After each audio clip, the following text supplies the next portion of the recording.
नमस्कार, मैं हूं वीरेंद्र कुमार झा और आप इसमें मेरे साथ देख रहे हैं खबर तह तक। इस समय मलमास या पुरुषोत्तम मास चल रहा है।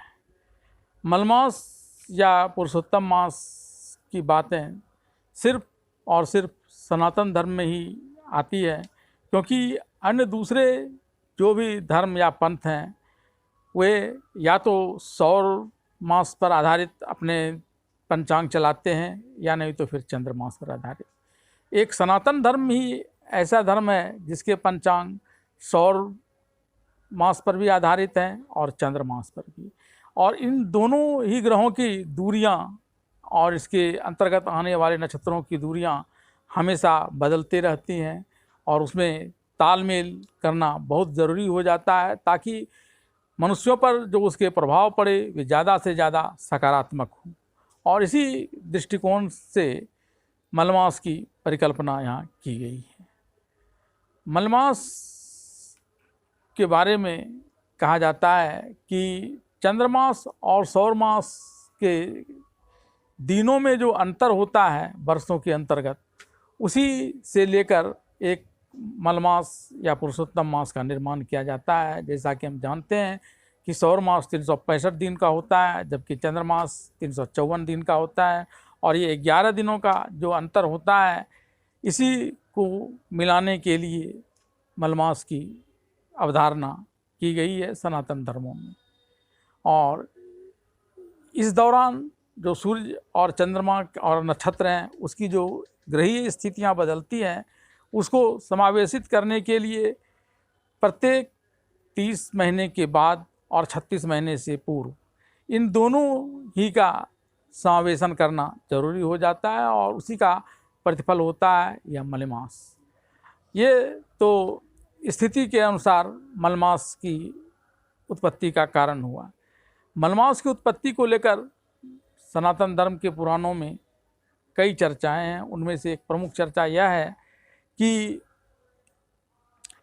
दैत्यराज हिरण्यकश्यप ने पूरे देवताओं को समाप्त करने की एक योजना बनाई और इसके अंतर्गत ही उसने ब्रह्मा जी का तप करना प्रारंभ कर दिया। और उसके कठिन तप से ब्रह्मा जी प्रसन्न भी हुए और जब उसे वर मांगने के लिए कहा तो हिरण्यकश्यप ने सबसे पहले यही वर मांगा कि उसे अमरता दे दिया जाए।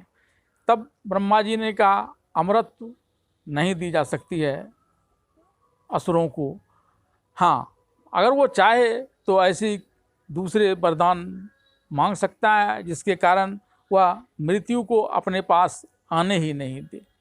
और तब बहुत सोच विचार कर हिरण्यकश्यप ने कई चीज़ों की मांग एक साथ ब्रह्मा जी से कर दी, जैसे कि वह न तो दिन में मरेगा न रात में मरेगा, न धरती पर मरेगा न आकाश में मरेगा और न ही पाताल में मरेगा, न ही उसे कोई युद्ध में आक्रमण कर हरा सकता है, न तो उसे कोई देवता मार सकता है, न उसे दानव मार सकता है और न ही उसे कोई मनुष्य मार सकता है।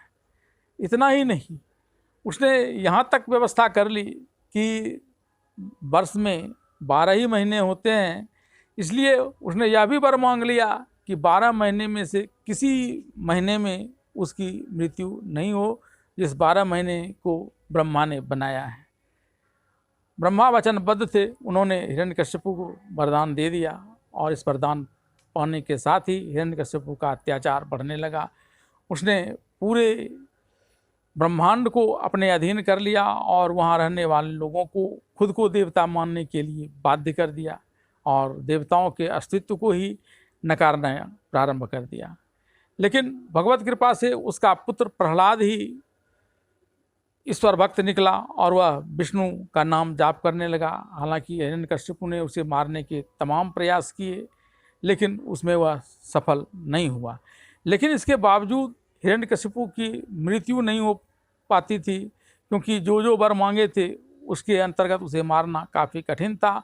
और तब विष्णु को यह लगा कि नहीं, अब इसका वध करना बहुत ही ज़रूरी हो गया है, क्योंकि यह न सिर्फ अपने पुत्र प्रहलाद पर तरह तरह की यातनाएं दे रहा है बल्कि और ब्रह्मांड के समस्त प्राणियों को वह उसी प्रकार से विभिन्न प्रकार से कष्ट दे रहा है।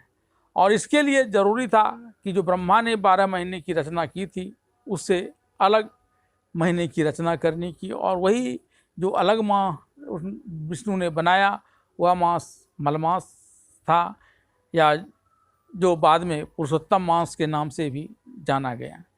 दरअसल जैसा कि ब्रह्मा ने जब 12 राशियां बनाई तो सूर्य प्रत्येक महीने की संक्रांति में इसमें मीन से लेकर के मेष तक की राशियां में संक्रमित करते थे, और प्रत्येक राशि का अपना एक अधिपति देवता होता है, इसलिए प्रत्येक महीना का भी एक अधिपति देवता था। लेकिन मलमास में कोई राशियां थी नहीं, क्योंकि राशियों में 12 ही थी, और इसलिए इसका कोई अधिपति देवता नहीं था। लेकिन इसी मलमास में विष्णु ने नरसिंह अवतार लिया